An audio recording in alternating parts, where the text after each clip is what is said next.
Hello students, how are you? Welcome to my YouTube channel Unique Star. Today we are discuss polynomial. In polynomial we have discussed already about the polynomials. What is polynomial? Zeros of a polynomial, roots of a polynomial. And now in these classes we are find out which number is a zero of a polynomial and the find out the zeros of a polynomial. And now we are discussing about divide of a polynomial by an another polynomial. like बेटा हमें एक polynomial को दूसरी polynomial से divide करना है. तो बेटा पोलिनोमियल को पोलिनोमियल से डिवाइड करना है तो वहां से अब तक आपने छोटी क्लास में जब सीखा होगा तो नंबर सिस्टम में सीखा होगा. अगर एक नंबर को दूसरे नंबर से हम डिवाइड करवाते थे. आपके पास कोई भी दो नंबर थे, जैसे फॉर एग्जांपल मान लिया जाए एक नंबर आपके पास 15 है. 15 को आपने 4 से डिवाइड किया था. 15 को आपने किसने से डिवाइड किया था? 4 से. तो आप लिखते थे 4 3 12 और ये आपके पास वैल्यू आ गई थी बेटा रिमाइंडर आपका 3. तो ये जो वैल्यू बचती थी बेटा इस वैल्यू को हम बोलते थे रिमाइंडर. और ये जो वैल्यू होती थी बेटा ये होती थी कोशिएंट. ठीक है. इस वैल्यू को बोलते थे बेटा हम डिवाइजर. और ये जो वैल्यू थी अंदर वाली ये वैल्यू थी आपकी डिवाइडेंड. ठीक है. अगर थोड़ा सा हिंदी में बात करें तो ये वैल्यू थी आपके पास भाजक, ये थी आपके पास शेषफल, ये वैल्यू थी आपके पास भागफल और ये थी आपके पास भाज्य. ये चीजें आपने छोटे क्लास में जब पॉलिनोमियल इंट्रोड्यूस से पहले जब आप सेकंड या थर्ड क्लास में जब हुए थे तब आपने ये चीजें सीखी थी. अब एक नंबर को दूसरे छोटे नंबर से डिवाइड करवाते थे तो कई बार क्या होता था कि जब आप उसको डिवाइड जब करवाते थे तो वहां से आपके पास इस नंबर से जब इसको भाग देते थे तब आपके पास यहाँ पे जो वैल्यू रिमाइंडर जो बचता था, शेषफल जो बचता था, वो कई बार तो नॉन जीरो वैल्यू बचती है और कई बार जीरो वैल्यू. मीन्स कई बार तो ये जो टर्म है ना कंप्लीटली डिवाइड हो जाती है और कई बार इसके अंदर कुछ रिमाइंडर बच जाता है. तो बेटा वही काम आपके पास क्या है. अब भाई पॉलिनोमियल के अंदर भी वही काम है कि मान लिया जाए आपके पास एक px है और एक क्या है gx. ये आपके पास दो पॉलिनोमियल है. ये आपके पास क्या है? दो पॉलिनोमियल है. जैसे हमने कहा था कि ये दो नंबर थे 15 और 4. तो 15 हमेशा क्या था बेटा 4 से बड़ा था ना. अब 15 हमेशा 4 से बड़ा था तो बेटा यहाँ पर भी वही काम है. अब ये पॉलिनोमियल इस पॉलिनोमियल से बड़ी होगी लेकिन बेटा पॉलिनोमियल को पॉलिनोमियल से बड़ा करने के लिए हमारे पास उसकी कंपैरिजन नहीं कर सकते हम उसकी कंपैरिजन उसके डिग्री के बेस. वैसे अपने पास कोई रूल नहीं है अगर बता के ये पॉलिनोमियल बड़ी है ये पॉलिनोमियल बड़ी है, लेकिन हम इसके अंदर इसकी डिग्री से बात करेंगे कि भाई जिस भी पॉलिनोमियल की डिग्री बड़ी होगी तो बड़ी डिग्री वाली पॉलिनोमियल को छोटी डिग्री वाली पॉलिनोमियल से क्या करवाएंगे? डिवाइड. तो मान लेते हैं कि जो px जो है px की जो डिग्री है वो डिग्री जो है px की डिग्री ऑफ px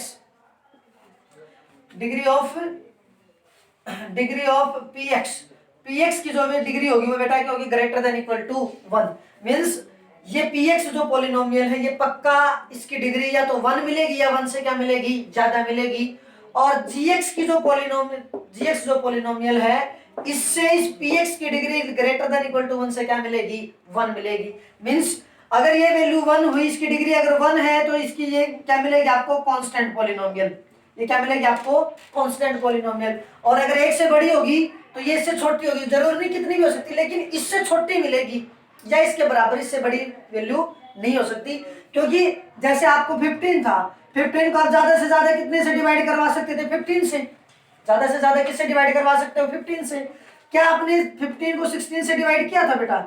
नहीं कर सकते थे आप. आपको बताया ये जो नंबर हमेशा इससे क्या लेना होता है? छोटा या इसके बराबर. उसी तरह जब आप px को इसी के अंदर जब px जो पॉलिनोमियल इसको हम gx से जब डिवाइड करवाएंगे ना तो हमेशा इसकी डिग्री और इसकी डिग्री जो है मैक्सिमम क्या हो सकती है? बराबर हो सकती है. लेकिन इसकी डिग्री इससे ज्यादा नहीं हो सकती, हमेशा इससे छोटी मिलेगी डिग्री. तो फिर एज इट इज जैसा हम इसके अंदर जब इससे भाग दिया था यहाँ पे कोई टर्म आई थी तो यहाँ पर भी कोई ना कोई टर्म आएगी और वो टर्म आपके पास कोई कांस्टेंट मींस एक पॉलिनोमियल में आएगी. और पॉलिनोमियल आपकी कुछ भी हो सकती है, कांस्टेंट भी हो सकती है और भाई कोई लीनियर क्वाड्रेटिक, वो इसके डिपेंड करेगी क्या कुछ होगी. इसका नाम रख दिया बेटा हमने qx. इसका नाम क्या रख दिया बेटा हमने? qx. फिर वही बात, जब हम इसको डिवाइड जब करवाएंगे तो इसको डिवाइड करने के दौरान आपके पास एक वैल्यू आएगी। अगर लास्ट में कुछ ना कुछ यहाँ पे एक वैल्यू बचेगी, कोई भी वैल्यू, उसको हमने नाम दे दिया बेटा RX, उसको नाम क्या दे दिया बेटा RX। और RX जो है ये वही बात है कि बेटा RX की जो वैल्यू है या तो 0 हो सकती है, RX की वैल्यू या तो 0 हो सकती है, या फिर RX जो होगा, अब वही बात, या तो वैल्यू RX की 0 होगी, मीन से कंप्लीटली डिवाइड हो जाएगा। अदरवाइज अगर यहाँ पे कुछ वैल्यू बचेगी ना तो उस दौरान डिग्री ऑफ RX जो है, डिग्री ऑफ RX वो हमेशा क्या बचेगी बेटा, डिग्री ऑफ GX से छोटी बचेगी बेटा, डिग्री ऑफ GX से, क्योंकि जब ये जो वैल्यू है ये वैल्यू हमेशा इस वैल्यू से छोटी बचती है, तो यहाँ पे RX का इससे छोटे बचेगा, मतलब RX की जो डिग्री जो होगी ना वो हमेशा GX से क्या होगी, छोटा होगा। अगर ये इसके बराबर हुई या इससे बड़ी होगी तो हम इसको दोबारा से फिर भाग दे देंगे, लेकिन लास्ट में जो बचेगा आपके पास या तो RX की वैल्यू क्या बचेगी बेटा 0 बचेगी, या फिर यहाँ पे कोई ना कोई नॉन जीरो वैल्यू बचेगी। तो नॉन जीरो जो वैल्यू बचेगी उसके अंदर एक अपने आप में पॉलिनोमियल होगी, तो वो पॉलिनोमियल कुछ भी हो लेकिन उसकी डिग्री जब हम बताएंगे तो उसकी डिग्री हमेशा इस GX वाली डिग्री से क्या मिलेगी, छोटी मिलेगी बेटा। कोई दिक्कत? अब देखो, अब भाई आपको छोटी क्लास में जब आपको डिवाइड करना सिखाया था ना, जब आपको डिवाइड करना सिखाया था तो वहां पे आपके पास क्वेश्चंस आते थे बेटा, अगर भाई इन आप इस नंबर को इससे भाग करवाओ और उसके अंदर आप उत्तर की जांच करो, वेरीफाई द आंसर। भाई जैसे कि मान लिया जाए आपके पास कोई भी क्वेश्चन है कि आपके पास 39 एक वैल्यू है और 39 के अंदर मान लिया जाए आपको 6 से डिवाइड कर दिया, आपको 6 से डिवाइड करवाया और आपसे बोलता था कि बेटा इसकी वेरीफाई करना, आपको वेरीफाई द आंसर, कि आपने जो भाग जो दिया है ना वो आपका सही है या फिर गलत है।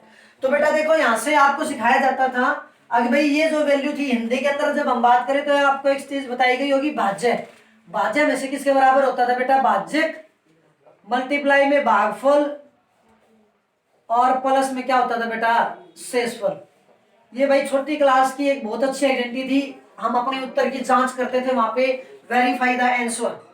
तो वही बात यहाँ पे हम अभी 39 यहाँ पे जब इसको डिवाइड करेंगे तो हमने कहा था कि 6 6 जाए 36 और यहाँ पे वैल्यू क्या बच गई बेटा आपकी 3। तो हम क्या लिखते थे बेटा, ये जो वैल्यू है ये आपका डिवाइडेंड है, इसको हम क्या लिख सकते हैं बेटा 39 is equal to 39 is equal to जिससे आप भाग दे रहे हो ना और जिसपे भाग जाएगा, इन दोनों नंबर्स की बात है। तो 6 को 6 से सॉरी 39 को 6 से भाग दिया और 6 पे भाग गया, तो 6 से भाग दिया तो 6 इंटू 6 और प्लस में जो नीचे वैल्यू बचती है वो, तो बेटा देखो ये वैल्यू और ये वैल्यू दोनों क्या आपकी इक्वल, क्योंकि 6 को 6 से मल्टीप्लाई किया 36 और प्लस में 3 इज इक्वल टू क्या आ गया बेटा 39। इस टाइप से आप इसकी क्या करते थे, वेरीफाई करते थे कि जो भी आपने भाग जो दिया है ना वो टर्म आपकी सही है या फिर गलत है। तो बेटा जो काम आपने नंबर्स पे किया था ना वही काम अब हम पॉलिनोमियल्स के अंदर करेंगे। तो पॉलिनोमियल्स के अंदर भी वही काम है कि बेटा ये जो px जो है, इस px की जब हम वैल्यू निकालेंगे तो px की वैल्यू किसके बराबर आएगी बेटा, जिससे हम भाग दे रहे हैं, किससे भाग दे रहे हैं बेटा हम gx से, किस पे भाग है हमारा qx पे, तो gx इंटू qx और प्लस में बेटा रिमाइंडर आपके पास rx, रिमाइंडर बेटा आपका rx।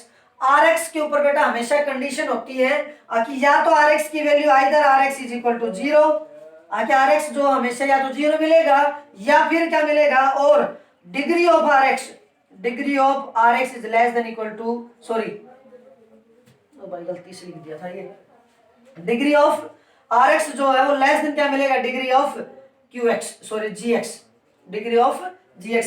यहाँ पे बेटा ये गलती से लिख दिया था, इक्वल टू नहीं आएगा, क्योंकि इक्वल टू जब आएगा तो वो तो अभी भाग जाएगा, इससे छोटी बचेगी हमेशा डिग्री।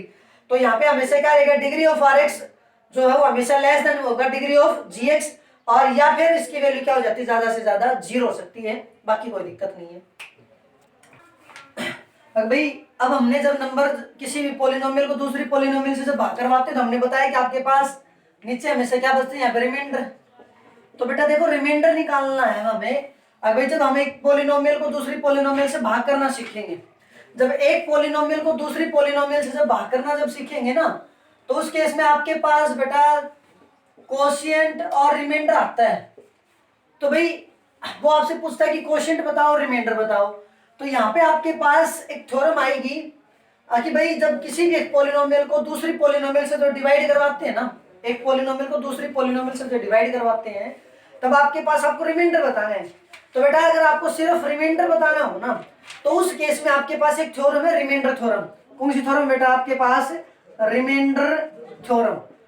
रिमाइंडर थ्योरम जो है वो क्या है बेटा, कि भाई जब आप किसी भी पॉलिनोमियल को दूसरी पॉलिनोमियल से डिवाइड करवाते हो, तो उस दौरान आपके पास रिमाइंडर बचता है, भले वो कुछ भी बचे, जीरो या नॉन जीरो, लेकिन जो भी बचता है, तो आप इस रिमाइंडर को निकालने के लिए आपके पास दो तरीके हैं। पहला तरीका तो ये कि सिंपल आपने सीख रखा है, अब जब एक पॉलिनोमियल को दूसरी पॉलिनोमियल से, नंबर्स के लिए, नंबर्स की जब हम बात करेंगे, अगर भाई यहाँ पे मान लिया कि 17 है और यहाँ पे आपके पास 3 है, तो एक तो आप इसको 3 से डिवाइड करवा के और ये बता सकते हो आप इसका रिमाइंडर कितना आ गया 2। तो जैसे नंबर्स को किया, अभी उसी तरह हम क्या कर लेंगे बेटा, पॉलिनोमियल को भी कर लेंगे। जब पॉलिनोमियल को जब करेंगे तब वहां से आपके पास क्या आएगा कि रिमाइंडर निकालने के लिए दो तरीके होंगे, एक तो ये डिवाइड वाला और एक ये थ्योरम बताती है। अगर जब आप किसी पॉलिनोमियल को एक दूसरी पॉलिनोमियल से डिवाइड करवाते हो, तो जो आपका रिमाइंडर जो आएगा ना, उस रिमाइंडर में आपको भाग करने की जरूरत नहीं है। आप सीधा पॉलिनोमियल के केस में हमने वैल्यू ऑफ पॉलिनोमियल सीखा था, हमारी जो लास्ट क्लास जो हुई थी उसके अंदर हमने सीखा था वैल्यू ऑफ ए पॉलिनोमियल, जब जीरो जो भी थर्ड क्लास जो थी पॉलिनोमियल की, उसके अंदर हमने सीखा था कि अगर मान लिया जाए पी एक्स जो है, अगर आपके पास एक्स स्क्वायर माइनस 2x और -3 अगर है, तो उस केस में हमने पी ऑफ 1 की वैल्यू निकाली थी बेटा, पी ऑफ 1 की। अगर भाई हम इस x के अंदर 1, ये जो पॉलिनोमियल थी वेरिएबल x के अंदर, हम यहाँ पे वेरिएबल को 1 से रिप्लेस करवा सकते हैं, तो x की वैल्यू जो 1 पुट करेंगे तो ये p1 वैल्यू आ जाएगी, और p1 वैल्यू जब आएगी तो यहाँ पे इसकी वैल्यू क्या आ जाएगी बेटा, 1 का स्क्वायर -2 इंटू 1 -3, तो 1 -2 और -3 मतलब की वैल्यू आई बेटा -4। तो उसी टाइप से जब आप यहाँ पे वैल्यू जब निकालते थे, उसी पैटर्न पे हम डायरेक्ट इसी पॉलिनोमियल की जो वैल्यू निकालते हैं, उस वे में हम यहाँ से आपका रिमाइंडर बता सकते हैं।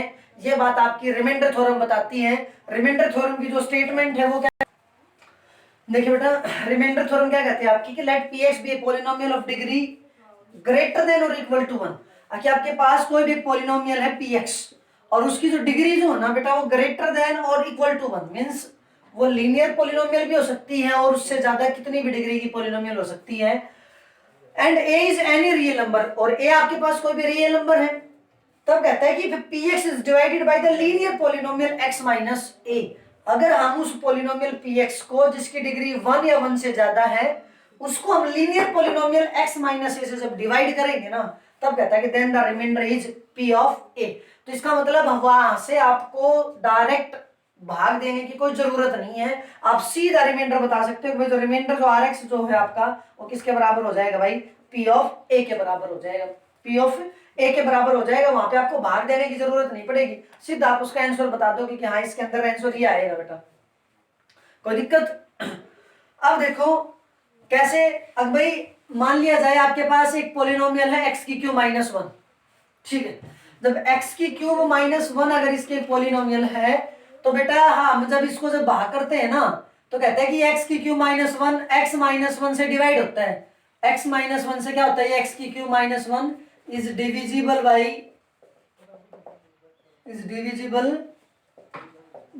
x -1। x -1 से क्या होता है बेटा, भाग होता है। आपको इसके अंदर रिमाइंडर बताना है कि रिमाइंडर बताओ क्या होगा, तो देखो बेटा एक तो आप इसको भाग करवाओगे, भाग करवाने से आपके लिए कोई फायदा नहीं है जब आपको सिर्फ रिमाइंडर पूछा है, तो हाँ क्वोशिएंट पूछेगा तब तो बेटा आपको निकालना पड़ेगा, आपकी मजबूरी। लेकिन अगर आपको रिमाइंडर पूछे तो आप यहाँ से डायरेक्ट कर सकते हो। आखिर अगर ये आपकी पॉलिनोमियल थी, इसको आप किसने भाग दिया बेटा, x -1 से, देखो ये इसकी डिग्री 1 या 1 से बड़ी है, और ये आपके पास कोई भी लीनियर फैक्टर है, मींस लीनियर पॉलिनोमियल है, इससे जब इससे डिवाइड करवाते हैं तो कहता है कि x -1 से डिवाइड करवाया हमने, यहाँ पे क्या बताया था, x -a, तो यहाँ पे a की वैल्यू बेटा कौन होगी, 1 होगी, a की जगह पे कौन आ गया बेटा 1। इसका मतलब इसका रिमाइंडर जो आपका rx की जो वैल्यू है, वो rx की वैल्यू बेटा आपकी किसके बराबर आ जाएगी, p ऑफ 1 के बराबर आ जाएगी। देखो बेटा x -a से भाग करवा रहे हैं तो रिमाइंडर क्या बचता है बेटा, p of a। x -a से भाग करवाया था तो रिमाइंडर क्या था, p ऑफ a। x -1 से भाग करवाया तो रिमाइंडर क्या आ गया, p ऑफ 1। तो p ऑफ 1 आ गया, तो बेटा यहाँ पे रखना, ये आपके पास पॉलिनोमियल थी px, इसके अंदर हमने क्या रख दिया बेटा, 1 रख दिया। 1 रखोगे तो ये क्या आ जाएगा, 1 की क्यूब -1 और 1 की क्यूब 1 -1 वैल्यू क्या आ गई बेटा आपकी 0। ये आपका क्या आ गया बेटा, आंसर आ गया। कोई दिक्कत, चलेगा यहाँ तक। अब बेटा अगर इसका आपको प्रूफ करना है, क्या करना है बेटा, इसका आपको प्रूफ करना है। अगर प्रूफ करना है तो प्रूफ कैसे करोगे, हमने थोड़ी देर पहले अभी आपको बताया था। अगर भाई जो वैल्यू जो आई थी अभी अभी आपको बताया था कि जो हम आंसर की जांच करते थे, जब वेरीफाई करते थे आंसर को, आखि मान लिया जाए ये px है आपके पास, और ये आपके पास क्या है बेटा gx, और ये आपकी क्या आ गई बेटा qx, और यहाँ पे कुछ वैल्यू जो बचेगी वो बेटा क्या बचेगी आपके पास rx। ठीक है, तो हमने आपको क्या बताया था बेटा, अगर px किसके बराबर होगा, gx इंटू qx, और प्लस में बेटा क्या होगा rx। ठीक है, हम इसका प्रूफ दे रहे हैं बेटा, ये कैसे बचता है। तो देखो हम क्या बोल रहे हैं कि px इसके बराबर हो गया, हमने gx की जगह पे कौन सी पॉलिनोमियल किससे भाग करवाया, x माइनस ए से, x माइनस ए से। इसका मतलब gx जो है वो किसके बराबर हो गया, x माइनस ए। x माइनस ए का मतलब ये लीनियर पॉलिनोमियल है बेटा, लीनियर पॉलिनोमियल है। तो हमने अभी अभी थोड़ी देर पहले आपको बताया था, आखिर जो रिमाइंडर जब बचेगा तो रिमाइंडर जो बचेगा वो हमेशा या तो आपका क्या बच जाएगा, जीरो बचेगा, या फिर इसकी जो डिग्री जो बचेगी ना, डिग्री ऑफ Rx जो वो हमेशा लेस देन बचती है degree of Qx, sorry Gx से। डिग्री ऑफ Gx हमेशा क्या बचती है बेटा, लेस देन बचती है डिग्री ऑफ Rx। अब यहाँ पे लीनियर पॉलिनोमियल है, और लीनियर पॉलिनोमियल की डिग्री कितनी होती है बेटा, 1 होती है ना, और 1 होती है तो 1 से छोटी डिग्री की पॉलिनोमियल कौन है बेटा, कांस्टेंट। 1 से छोटी डिग्री की पॉलिनोमियल कौन है, कांस्टेंट, क्योंकि 1 से डिग्री में 0 डिग्री की पॉलिनोमियल, और 0 डिग्री की पॉलिनोमियल तो क्या थी आपकी, कांस्टेंट पॉलिनोमियल थी। अब जब आप इसको जब डिवाइड जब करवाओगे ना, तो उसके दौरान आपके पास क्या आएगा भाई, आपकी जो वैल्यू जब आएगी, इससे डिवाइड करवाया आपने किससे, x माइनस ए से, x माइनस ए से जब डिवाइड जब करवाओगे, आपके पास किसके बराबर आ जाएगा, gx की जगह पे क्या रख देंगे हम, x माइनस ए इंटू क्यू एक्स, और प्लस में rx जो बचेगा ना, उसकी बात देखो, हमने क्या कहा कि इसकी भी डिग्री इससे छोटी मिलेगी, इससे छोटी मिलेगी, इसका मतलब हमेशा डिग्री ऑफ rx जो है या जीरो मिलेगी। डिग्री ऑफ rx की बात है, डिग्री ऑफ rx का मतलब rx जो पॉलिनोमियल मिलेगी वो आपके पास क्या मिलेगी बेटा, कांस्टेंट पॉलिनोमियल। क्या मिलेगी बेटा, कांस्टेंट पॉलिनोमियल। और कांस्टेंट पॉलिनोमियल में हमने आपको बता रखा है बेटा, वहां पे वेरिएबल नहीं आता, सिर्फ कांस्टेंट आता है, नॉन जीरो। जब नॉन जीरो कांस्टेंट आता है तो हम rx को सिंपली क्या लिख सकते हैं बेटा, r लिख सकते हैं। rx को सिंपली क्या लिख सकते हैं हम, क्योंकि रिमाइंडर तो कुछ भी हो सकता है, नंबर कांस्टेंट, तो r भी अपने आप में क्या है, कांस्टेंट। rx कांस्टेंट नहीं, rx तो पॉलिनोमियल आ गई वेरिएबल के साथ, लेकिन r जो हुआ एक कांस्टेंट पॉलिनोमियल है। यहाँ पे वेरिएबल है, यहाँ पे विदाउट वेरिएबल्स कांस्टेंट पॉलिनोमियल आ, r जो हो किसको रिप्रेजेंट करता है कि कांस्टेंट पॉलिनोमियल को। तो इस rx को बेटा हम क्या लिख सकते हैं, सिंपल r लिख सकते हैं। अगर r लिख सकते हैं तो देखो यहाँ से इन पर्टिकुलर अगर हम काम करें, अगर x की वैल्यू बेटा कितनी रख दें, x की वैल्यू अगर यहाँ पे हमने a रख दिया, x की वैल्यू क्या रख दी बेटा, a अगर रखी, तो x की वैल्यू जैसे हम a रखेंगे ना, तो x की वैल्यू जब आप a रखोगे तो ये जो वैल्यू आपकी आएगी ये क्या आ जाएगी बेटा, p of a is equal to यहाँ पे क्या आ जाएगा, a माइनस a, इधर q ऑफ a प्लस में r। a minus a value क्या बनेगी बेटा आपकी, जीरो। जब a माइनस a की वैल्यू जीरो बनी तो जीरो को qa से मल्टीप्लाई करोगे, ये वैल्यू तो क्या बन जाएगी, जीरो, प्लस में r is equal to p of a, means p of a की वैल्यू क्या बेटा, r, और r यहाँ पे क्या बेटा आपका रिमाइंडर, r आपका क्या बेटा यहाँ पे रिमाइंडर, r क्या बेटा आपका रिमाइंडर।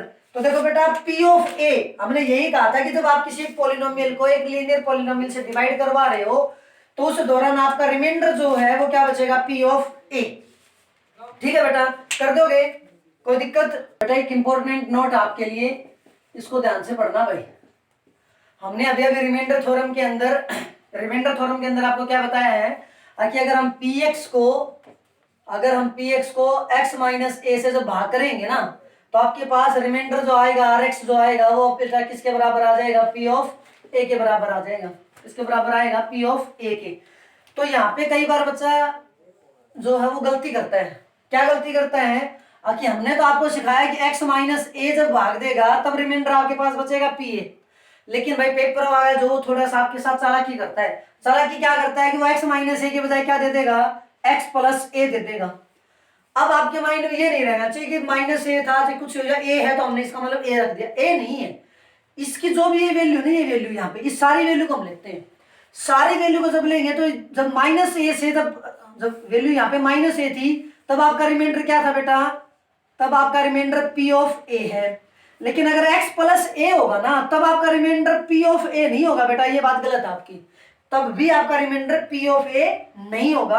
अगर x प्लस ए है तब आपका रिमाइंडर क्या होगा बेटा, P of minus A. Means यहाँ पे जो भी वैल्यू आए ना उसका साइन चेंज करके वैल्यू यूज करनी है आपको पॉलिनोमियल के केस में। अगर x माइनस ए है तो पी ऑफ ए इसका रिमाइंडर है, अगर x प्लस ए इसका मीन्स अगर इसको डिवाइड कर रहा है तब आपके पास रिमाइंडर क्या बचेगा बेटा, पी ऑफ माइनस ए बचेगा।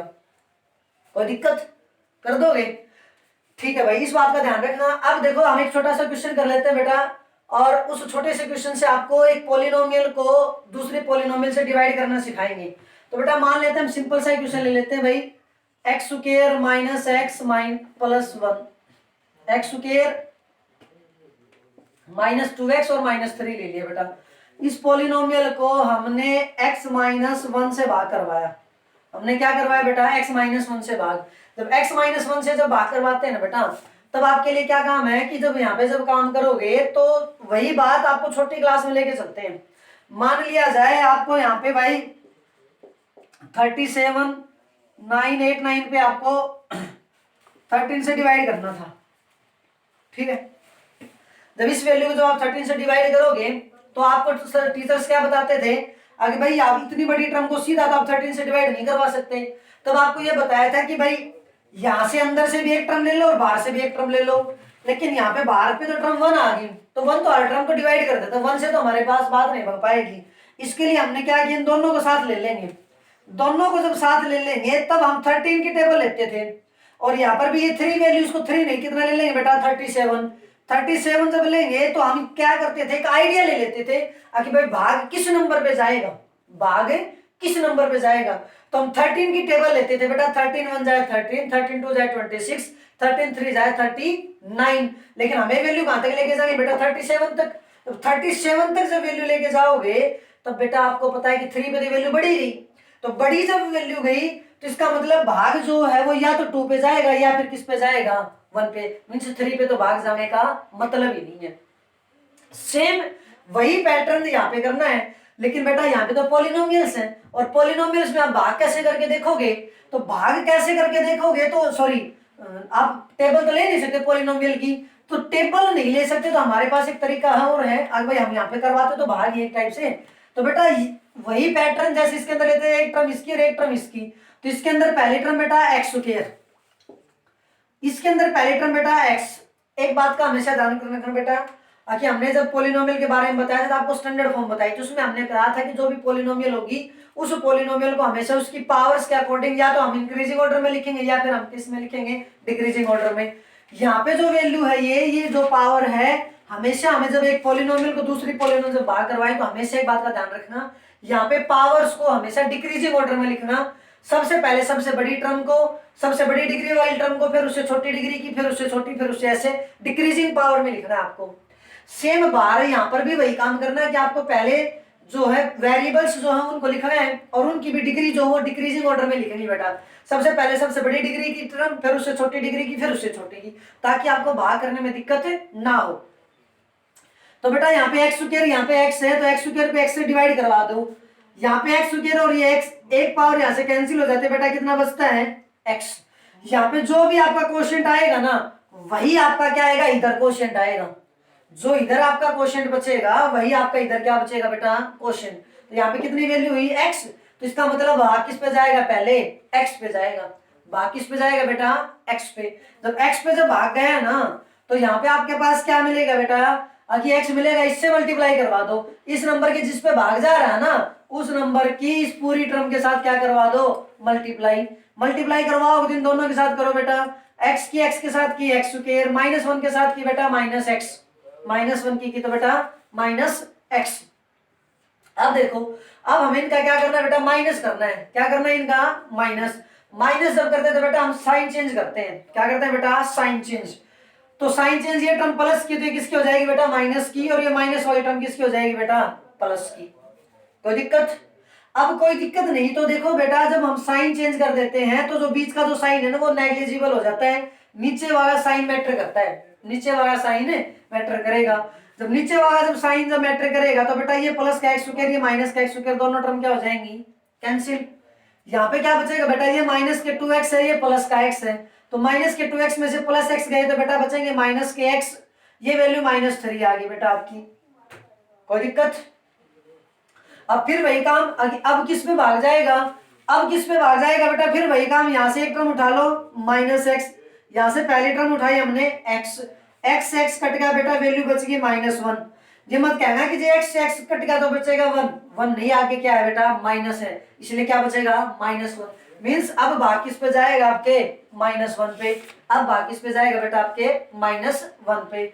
-1 पे जब भाग जाएगा तो फिर वही काम, अब की बार सिर्फ -1 की मल्टीप्लाई करवानी बेटा इसके साथ, -1 की इन दोनों के साथ मल्टीप्लाई करवाओगे तो x के साथ करेंगे तो -x और -1 के साथ करेंगे तो बेटा +1, कोई दिक्कत। अब फिर वही काम है बेटा, साइन चेंज करेंगे, ये प्लस हो जाएगा, ये क्या हो जाएगा माइनस, ये माइनस का x और ये प्लस का x दोनों कैंसिल, ये -3 है और ये बेटा -1 हो गया। अब और दोनों टर्म माइनस की हैं तो दोनों टर्म माइनस की हैं तो दोनों माइनस की ऐड हो जाएंगी, लेकिन ऐड होने के बाद साइन माइनस का ही रहेगा, ये बात अपने माइंड में ध्यान रखनी है आपको। इसलिए वैल्यू क्या आ गई बेटा आपके -4, क्या आ गई बेटा ये वैल्यू -4। तो देखो हमने x -1 से डिवाइड करवाया, x -1 पे भाग गया, तो ये वैल्यू आपके पास क्या बच गई बेटा -4। तो ये आपका क्वोशिएंट आ गया, ये आपका क्या आ गया रिमाइंडर आ गया। कंप्लीट आपका क्वेश्चन।